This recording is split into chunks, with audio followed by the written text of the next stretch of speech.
Assalamualaikum warahmatullahi wabarakatuh.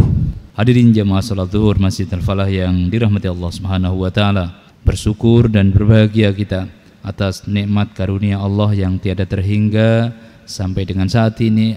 Allah masih memperkenankan kita untuk beribadah kepadanya dan semoga ibadah-ibadah kita diterima oleh Allah Subhanahu wa taala. Dan tak lupa bersyukur atas karunia-Nya sehingga masih diperkenankan untuk duduk dalam majlis ilmu, bertemu kembali dalam majlis Sirah An-Nabawiyah. Sebagaimana sudah disampaikan sebelumnya bahwa orang-orang kafir Quraisy telah menyepakati dalam musyawarah mereka di Darun Nadwah untuk membunuh Rasulullah SAW dalam rangka menghentikan dakwahnya.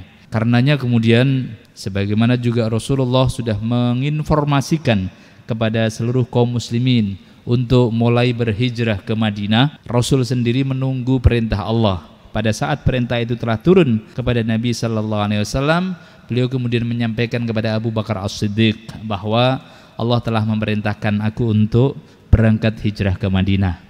Maka Abu Bakar menyampaikan, wahai Nabi, apakah aku diperkenankan untuk membersamaimu? Ya, aku perkenankan. Maka Abu Bakar menangis gembira karena diperkenankan untuk membersamai perjalanan dakwah Nabi Sallallahu Alaihi Wasallam. Nah jemaah sekalian rahimakumullah, tibalah kemudian di malam 27 Safar adalah merupakan malam yang luar biasa, di mana Rasulullah Sallallahu Alaihi Wasallam ada di rumah beliau dan di situ ada Ali bin Abi Thalib radhiyallahu an atau karramallahu wajhah. Namun di luar sudah berkumpul 11 pemuda pilihan dari suku-suku Quraisy yang telah diperintahkan untuk menjadi algojonya Nabi Sallallahu Alaihi Wasallam untuk membunuh Rasulullah Sallallahu Alaihi Wasallam. Sebagaimana sebelumnya sudah kita dapati informasi hasil dari musyawarah orang-orang kafir Quraisy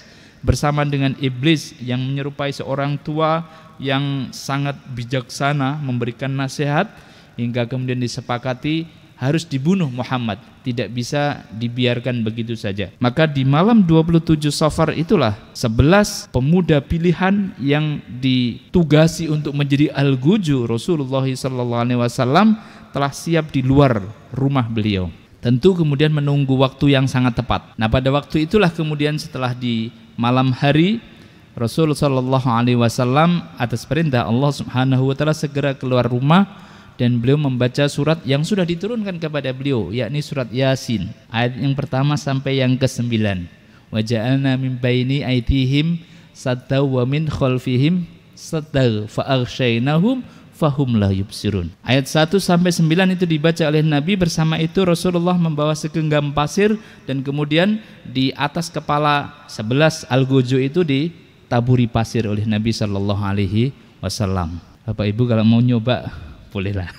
Nah demikianlah yang kemudian karenanya mereka tidak bisa melihat dan kami jadikan, ini adalah Allah jadikan, wa ja'alna min baini aydihim, di depan mereka dan di belakang mereka dinding sehingga mereka nggak bisa melihat. Nah tentu hal-hal seperti ini adalah bagian dari mukjizat Nabi Sallallahu Alaihi Wasallam yang boleh jadi kepada umatnya mungkin bisa jadi ada karomah-karomah tertentu boleh jadi, tetapi nggak boleh dijadikan sandaran. Kita harus mengambil dari sunnatullah yang telah ditetapkan sebagaimana nanti berikutnya kita dapati. Setelah beliau berhasil melewati itu, maka Rasulullah SAW segera menuju rumah Abu Bakar As-Siddiq. Diterima dengan baik karena Abu Bakar setelah diperkenankan untuk membersamai beliau, beliau mempersiapkan dengan persiapan yang terbaik.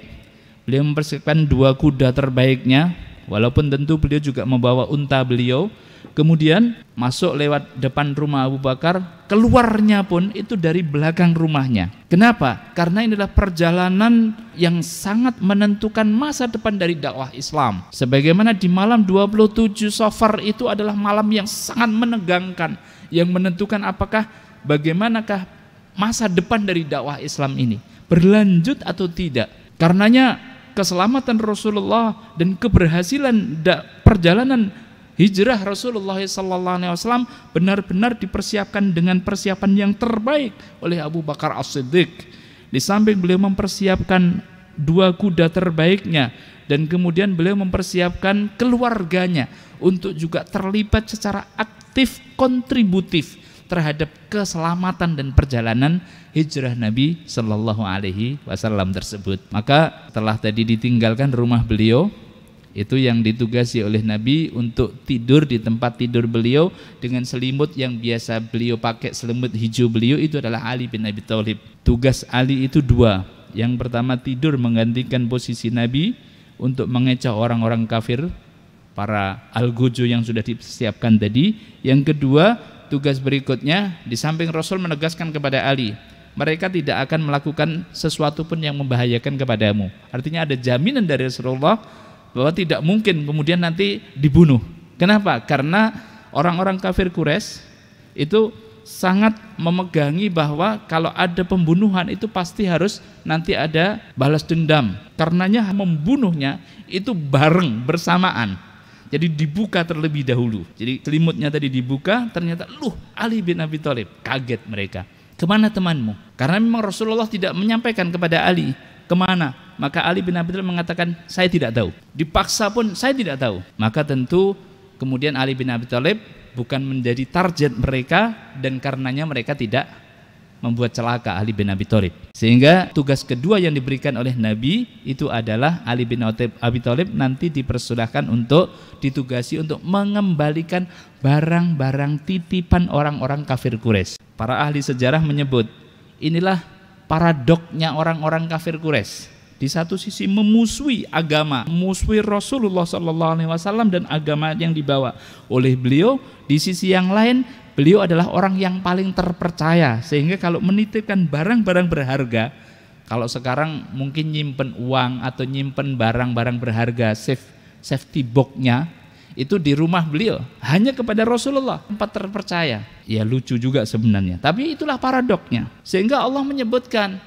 di ayatnya bahwa mereka itu memusuhi engkau bukan karena benci kepada engkau, tetapi karena benci kepada ayat-ayat Allah. Maka yang dimusuhi itu adalah Allah dan ayat-ayatnya, bukan Muhammadnya.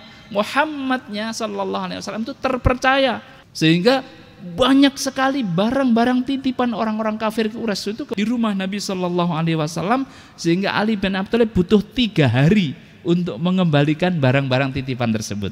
Baik jemaah sekalian, kita lanjutkan. Setelah nyampe di rumah Abu Bakar, berangkatlah kemudian Abu Bakar mempersiapkan Abdullah bin Uraikid, menyewa orang musyrik namanya Abdullah bin Uraikid untuk menjadi pemandu jalan. Dia adalah orang yang paling ahli mengetahui tentang jalan-jalan yang tidak biasa dilewati oleh masyarakat. Kenapa? Sangat besar kemungkinan orang-orang kafir Quraisy akan mengejar Muhammad SAW ketika lepas dari rumah yang rencana akan dibunuh tersebut. Maka kemudian Abu Bakar As-Siddiq membayar Abdullah bin Uraikid, dan ini menjadi salah satu di dalam fikih diperbolehkannya kita bermuamalah dengan orang-orang non-muslim dengan cara yang benar, dengan cara yang adil, dan karenanya juga tidak boleh kita zalim ketika bermuamalah dengan orang-orang kafir, dengan orang-orang non-muslim. Jadi Abdullah bin Uraikid dibayar untuk itu, karenanya dia lewat jalan, tepatnya adalah lewat tepi pantai, bukan jalan yang biasa dilewati dari Mekah ke Madinah langsung, tetapi kemudian lewat tepi pantai dan menginap di Gua Thur selama 3 hari. Nah, di dalam menginap di Gua Thur inilah kita dapati ayat Allah Subhanahu wa taala yang mengabadikan peristiwa ini. Ketika beliau sudah terlepas dari rumah tadi, diabadikan oleh Allah di surat Al-Anfal ayat 30. Wa idh yamkuru bikal ladzina kafaru liyuthbituka aw yaqtuluka aw yukhrijuk wa yamkuruna wa yamkurullah wallahu khairul makirin. Dan tatkala mereka orang-orang kafir Quraisy sudah membuat rencana untuk menangkapmu, untuk memenjarakanmu, untuk membunuhmu dan mengusirmu dari tanah airmu sendiri, wa yamkuruna wa yamkurullah, dan mereka membuat makar, tetapi Allah Maha pembuat skenario terbaik.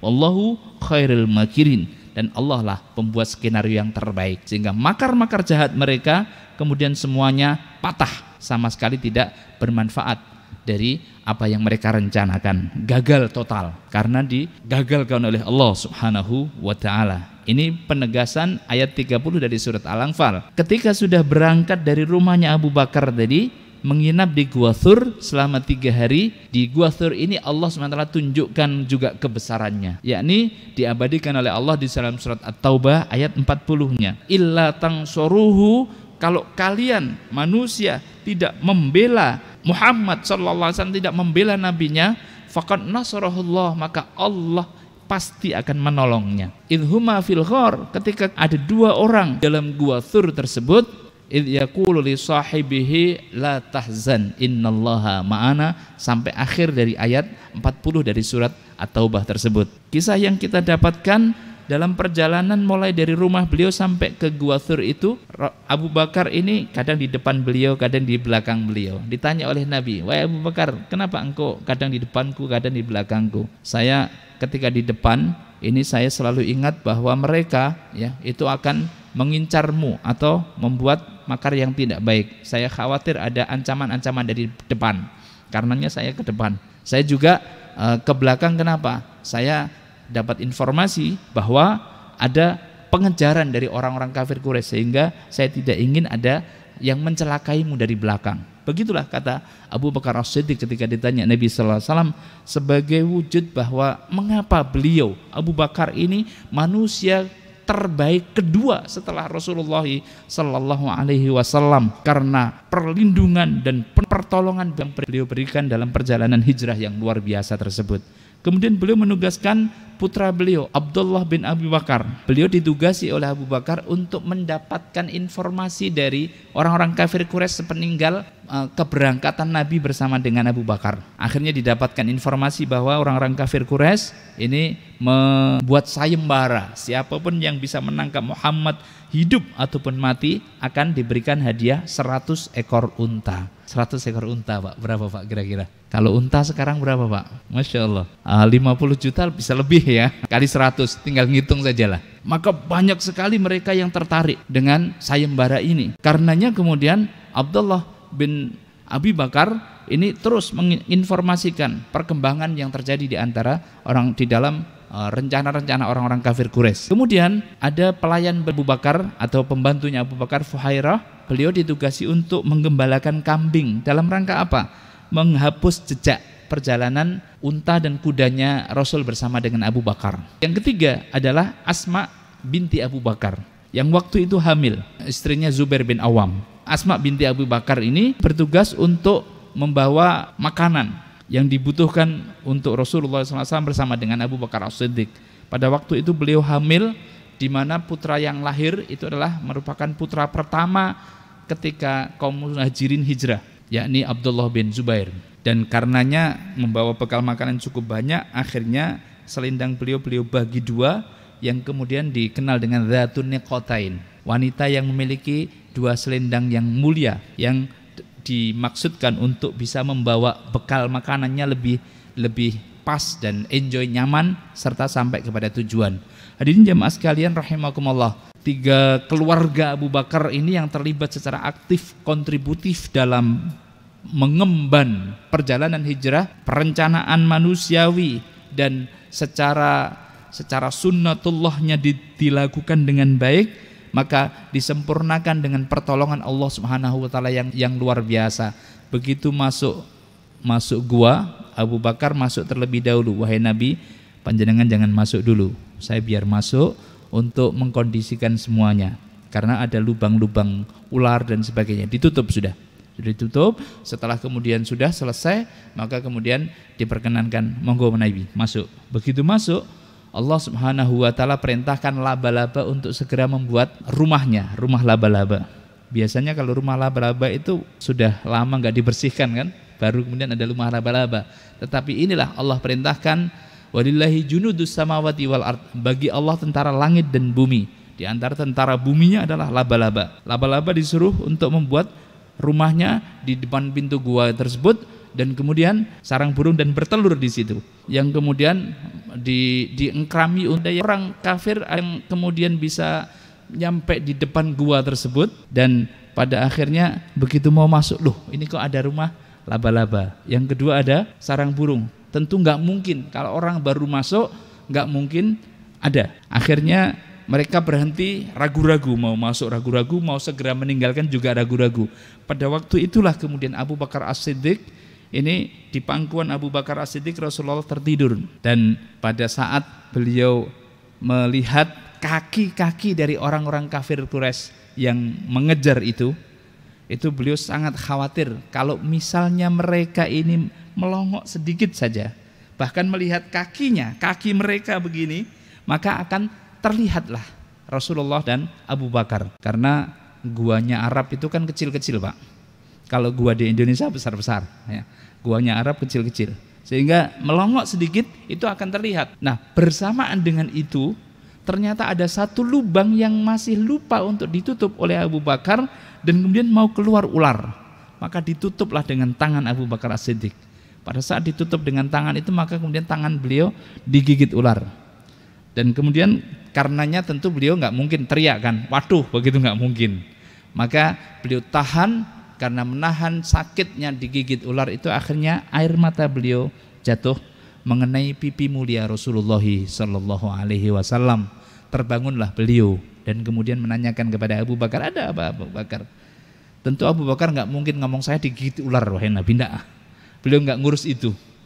Beliau kemudian menjawab, ya wahai Nabi, saya khawatir kalau saja mereka itu di luar ada orang-orang kafir Quraisy, kalau saja mereka melihat melongok kaki mereka, maka kita akan terlihat. Maka Rasulullah SAW kemudian bersabda kepada Abu Bakar, ya Abu Bakrin, la tahzan, innallaha ma'ana. Wahai Abu Bakar, la tahzan, jangan bersedih, karena Allah bersama dengan kita. Pelajaran berharga yang luar biasa. Panjenengan nanti bisa baca tafsirnya di ayat 40 dari surat At-Taubah, bahwa di sana ketika orang memiliki keyakinan yang sangat kuat untuk menjalankan aktivitas amal kebaikan, apalagi dakwah Islam, maka intang surullaha yang surkum itu pasti akan berlaku. Kalau kalian menolong agama Allah, pasti Allah akan menolong kalian.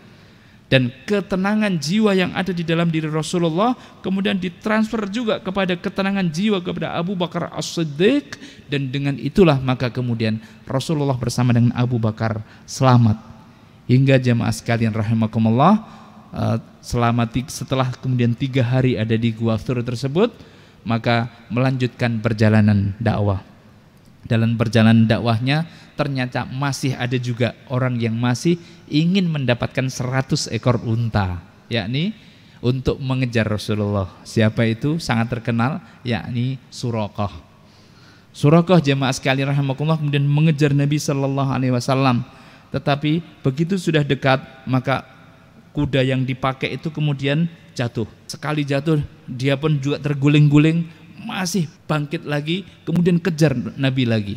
Kedua kali jatuh, sampai ketiga kali jatuh, akhirnya dia teriak, berhentilah, saya akan menyampaikan sesuatu kepada engkau.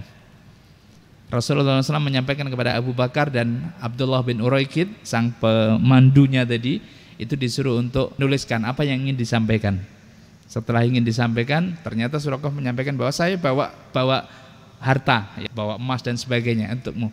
Kata Nabi Sallallahu Alaihi Wasallam, beliau bersabda, dan ini yang menjadi salah satu pentingnya kaum muslimin punya mimpi yang besar.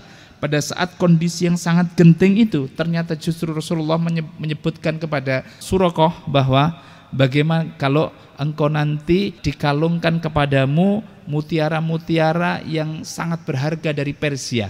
Artinya apa? Persia akan ditaklukkan Islam, dan kemudian nanti engkau akan mendapatkan mutiara-mutiara yang menjadi pakaian kebesaran dari Persia.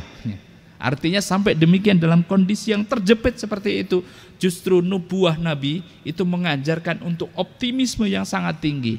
Bukan hanya kondisinya yang kritis dan terjepit, tetapi kaum muslimin itu akan mendapatkan kemenangan yang gilang gemilang ketika komitmen dan konsisten untuk menolong agama Allah Subhanahu wa Ta'ala. Dan terbukti jemaah sekalian, sabda Nabi ini artinya Suraqah menawarkan barang, udah itu simpan saja, justru kamu nanti akan mendapatkan mutiara dan pakaian kebesaran dari Persia. Terbukti di saat dimenangkan oleh Umar bin Khattab, Persia kemudian jatuh. Pada waktu itu jemaah sekalian rahimakumullah, Umar bin Khattab kemudian memanggil Suraqah, dan kemudian pakaian kebesaran yang dikirim oleh pasukannya kaum muslimin ketika memenangkan Persia tersebut dibawa ke Umar bin Khattab, dan kemudian oleh Umar diberikan kepada Suraqah sebagai bukti dari kebenaran nubuah Nabi sallallahu alaihi wasallam di saat yang paling terjepit seperti itu. Hadirin jamaah sekalian rahimakumullah, ada satu lagi ketika beliau sampai bertemu dengan Bani Khuza'ah. Di kampung Bani Khuza'ah dalam perjalanan hijrah itu, Nabi ketemu dengan seorang yang memiliki kambing. Kambingnya sangat kurus, enggak keluar susunya sama sekali. Ummu Ma'bad namanya. Ketika ketemu dengan beliau, kemudian beliau berdoa, beliau elus kambing tersebut, beliau bismillah menyebut asma Allah, kemudian beliau berdoa, maka kemudian mengalir sangat deras susunya, yang kemudian beliau ambil untuk diminumkan kepada anak-anak kambingnya, diberikan kepada sahabatnya Abu Bakar dan juga Abdullah bin Uraikid, dan kemudian beliau meminum sendiri juga. Lantas kemudian diperas lagi, ada wadah yang cukup besar sampai penuh, ditinggalkan untuk keluarganya Ummu Ma'bad. Ketika Abu Ma'bad datang, ada apa yang terjadi? Rasul sudah pergi. Ada apa yang terjadi? Dikisahkan oleh Ummu Ma'bad, ini adalah ada laki-laki yang sangat diberkahi oleh Allah Subhanahu wa ta'ala, yang memberikan keberkahan kepada keluarga kita. Hadirin jamaah sekalian rahimakumullah, itulah perjalanan yang luar biasa istimewa dengan ibrah yang sungguh luar biasa banyak. Salah satunya adalah tentu ketika orang in tansurullaha yansurkum, kalau orang benar-benar bersungguh-sungguh menolong agama Allah, pasti akan ditolong oleh Allah Subhanahu wa ta'ala. Dan sampailah kemudian perjalanan beliau di hari Senin tanggal 12 Rabiul Awal, tepatnya di Quba, dan beliau kemudian membangun Quba, dan itulah tahun pertama yang oleh Umar bin Khattab dijadikan sebagai tahun Hijriah pertama. Tentu kalau bulannya kan tetap nanti bulan Muharram yang sebelumnya sudah ada, tapi tahunnya adalah kedatangan beliau di Quba, karena bagian dari Madinah, sedikit di luar Madinah, tapi itulah tanggal bersamaan dengan kelahiran beliau, bersamaan dengan nyampainya beliau di hijrah, dan nanti bersamaan dengan wafat beliau 12 Rabiul Awal.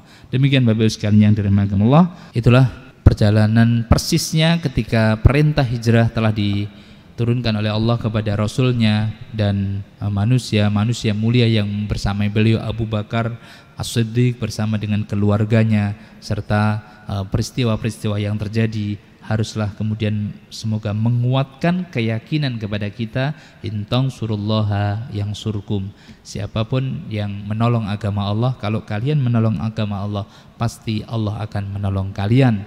Dan komitmen untuk itu, maka diantara tandanya adalah semakin cintanya kita kepada Rasulullah SAW, karena dari beliaulah kita mendapatkan agama yang mulia ini, dan semoga kelak kita mendapatkan syafaat Rasulullah SAW, mendapatkan minum dari haudnya beliau, dan kemudian bisa bersama-sama masuk surga Allah bersama dengan Rasulullah SAW. Amin Allahumma amin. Aqulu qouli hadza wa astaghfirullahi wa lakum. Assalamualaikum warahmatullahi wabarakatuh.